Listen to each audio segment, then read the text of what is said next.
Leading local tonight in our top story, despite suffering an unforeseeable injury, Governor Doug Burgum will take to the stage for tonight's first Republican presidential primary debate.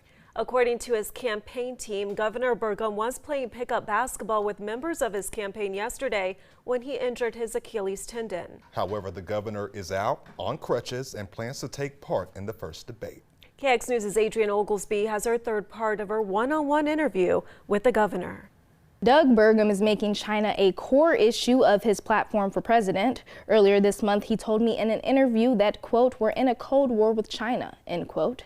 However, our years of reporting on Governor Burgum shows a different angle. Burgum initially supported the $700 million Fufeng Chinese corn milling plant near Grand Forks Air Force Base.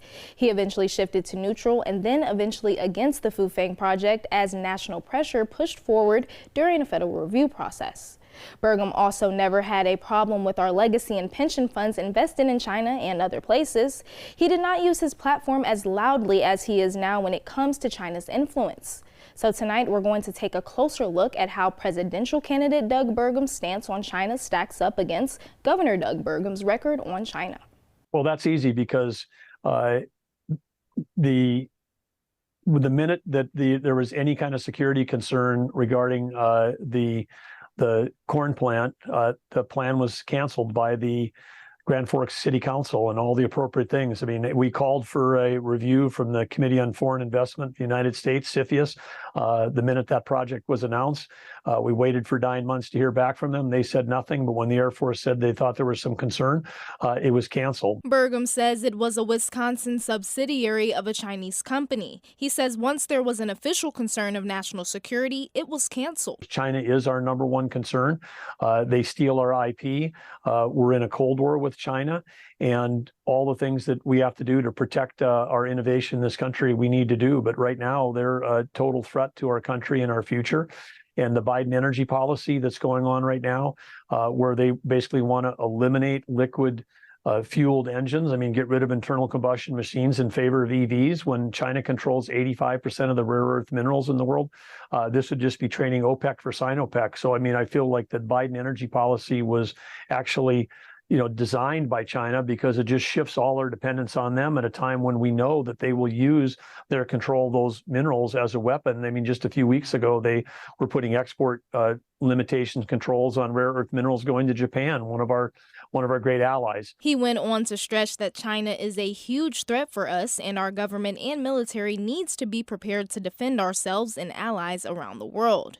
Now, in a number of national interviews, Burgum has said he plans to, quote, fix this crazy economy, end quote. But how does he propose to do so beyond cutting government spending? Well, first of all, I mean, government spending is a huge problem. I mean, the trillions of dollars that the Biden administration has pushed out have driven inflation up for Americans. And inflation is just such a horrible hidden tax. There was just a report on CNN 2 days ago that said the average American family is spending over $700 more a month on the things they need: food, energy, the gas at the pump, the price of electricity, all of these things that they just to maintain their lives. I mean, that's over $8,000 a year per family under Biden that prices have gone up. And now interest rates, hitting their 22-year high. They haven't been this high for some people in their lifetime. And you throw all of that, and then in the price of gas at the pump, everybody's paying too much for their energy because of the Biden energy policies that are empowering dictators and destabilizing the world. He says when he is in the White House, he will use his background as a farm boy on the ranch and one in tech to his advantage. Burgum says he knows what working people are going through. But now, the red tape from the Biden administration, they've done more executive orders and more red tape in the first 2.5 years than the Obama administration did in 4 years. And so they're on a record pace of red tape that's just choking every American, every small business. And we have to focus on innovation, not regulation. We got to get the government out of the way and get this economy sprinting instead of crawling. For KX News, I'm Adrienne Oglesby. The 2-hour debate is set to start at 8 o'clock Central Time and will be hosted by Fox News Channel.